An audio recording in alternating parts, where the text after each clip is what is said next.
Last time I saw you, I was getting ready to go on my holiday to the Scilly Isles, and now week's gone and we are packed and ready to get back on the ferry to go and return to our boat. So a little bit worried because in the time we've been away, we've had two storms. There's been Storm Ellen and Storm Francis. Luckily, the boat's in a marina, so I'm sure it'll be all right. But when we get back, I'll do a quick tour of the boat to make sure everything is as it should be. We're going to leave the Scilly Isles. It's been an amazing time. I've seen some amazing things, and you'll see some of that now. And we're going to get back on our narrowboat, Alice Grace, and back to Frouds Bridge Marina. Here is the ferry timetable, and it tells you the times that each of the ferries are going to the different islands, so you can choose which one you'd like to visit each day. So that island there is Tresco. If you visit Tresco Abbey Gardens, you will be lucky enough to see the red squirrels, which are part of a successful reintroduction programme. They're just such beautiful creatures and so elegant to watch, and I sat and watched them for ages.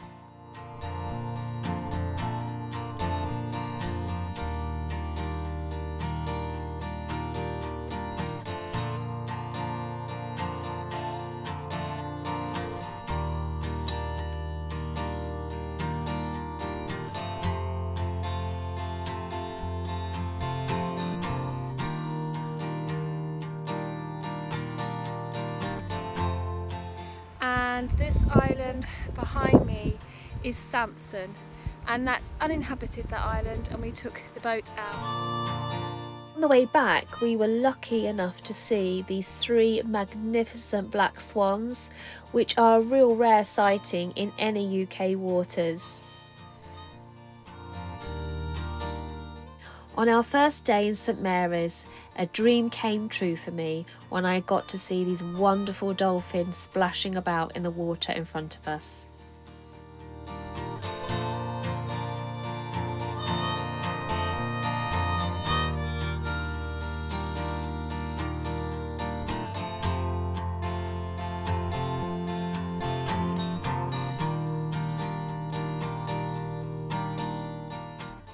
And then there was the Atlantic grey seal, who was just so curious to see what we were all doing on the beach.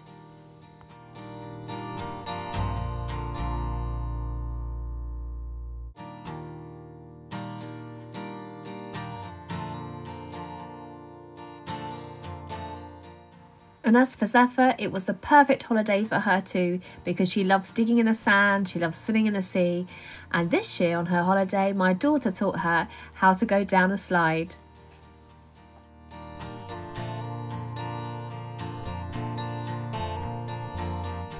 All holidays have to come to an end, so we boarded the ferry and off we went, leaving the Scilly Isles behind us.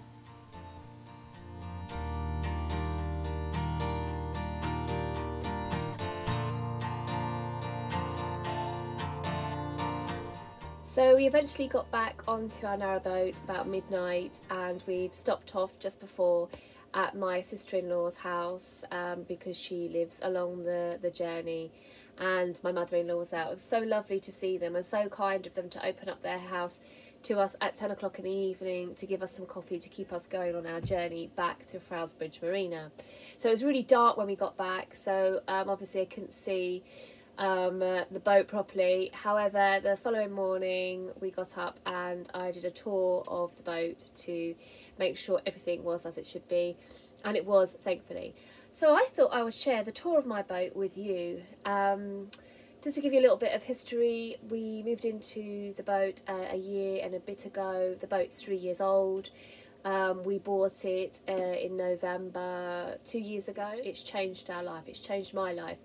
It encouraged me to walk away from my career. I was a head teacher for 5 years. I enjoyed my job, but my whole life was about my job, and it occupied every part of my living and waking moments, and I didn't really have much time for anything else. So part of moving on a narrowboat was to change all that, and my vlog is called the Mindful Narrowboat because I wanted to introduce more mindfulness into my life. So the boat isn't perfect, we still have lots to do to it, but what we have done is created little spaces around the boat to enjoy, to relax, and to really appreciate life whilst we can, because you just don't know in life what's going to change, when things are going to change. So please enjoy now my little tour around my narrowboat Alice Grace. So the bedroom, even though we are waiting for someone to build us some storage space, like another wardrobe, we try to keep it as minimalist as possible, with our favourite photos on the wall and just a bit of candlelight here and there, so it's a lovely space to sit and read a book and look out at the window at the bow deck. So this is our walk-through bathroom. I know walk-through bathrooms aren't everybody's cup of tea, but for us it works perfectly. It gives us that little bit of additional space. And we're using the rechargeable lights in there that we plug into the mains to charge up, and we carry those all over the boat as additional lighting.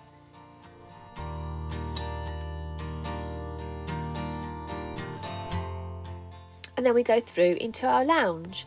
So our lounge is used for us when we are reading, when I'm doing crocheting. It's a really cosy space for us, and we like to use throws and cushions and candle lights and fairy lights to create that hygge, mindful, cosy feel. And it's particularly cosy when the fire's on and the sofa actually pulls out into a double bed.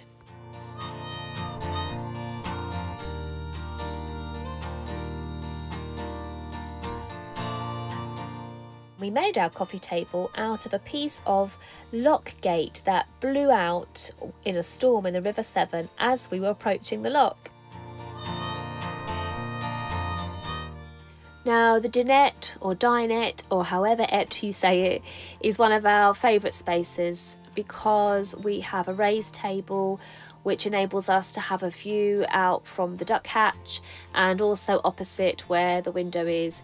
That's really important for us. It was always important when we were looking for a narrowboat that we had a space. We eat obviously there, we do our work there, and it's a really well used area. And the Dinette table also pulls out into another double bed.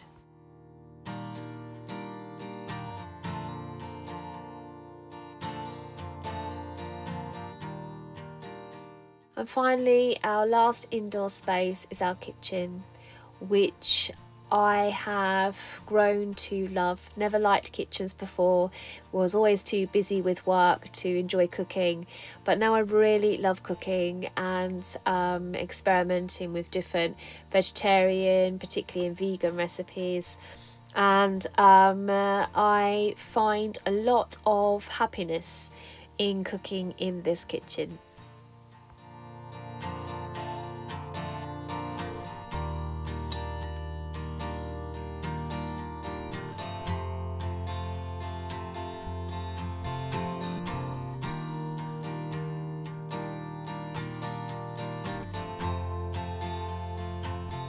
We do have a dishwasher and we do have a washing machine. However, we can only use them when we are plugged in marinas, which we are not very often. And then a very important space is our engine room. So we have a Vetus engine, it's 5 years old, and we have 4 batteries and 1 cruiser battery. The stern gland at the back there enables the prevention of water coming in, and that is our Basto central heating system, using the diesel to heat up our radiators, which is really important when it gets very cold. So the engine room, a very essential place on any narrowboat.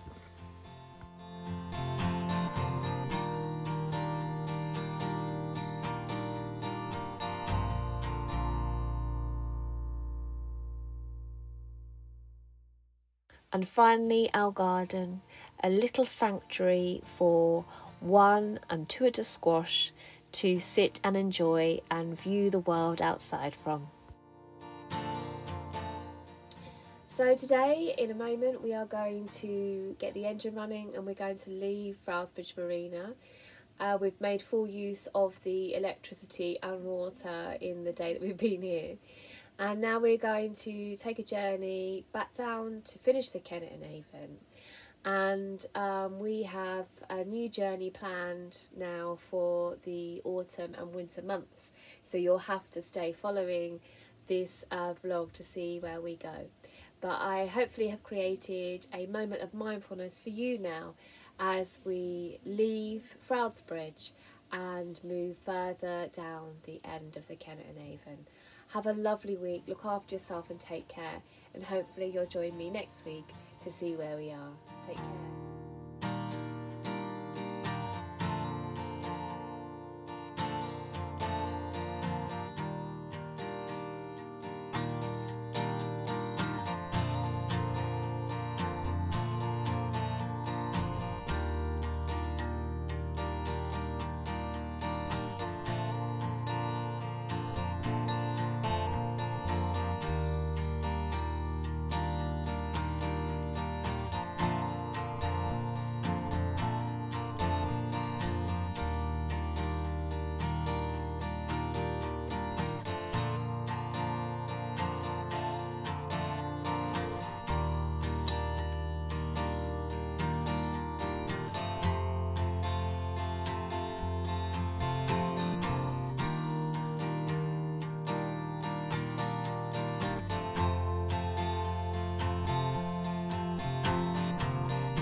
Red squirrel, you played among the pine trees, a flash of claret light.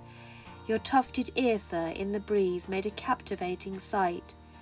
Bushy burnished coloured tail balanced you each lurch. Double-jointed ankles sail you head first to your perch. I observed you taking scent, inhaling so you'd know the rotten nuts to vent and food buried below.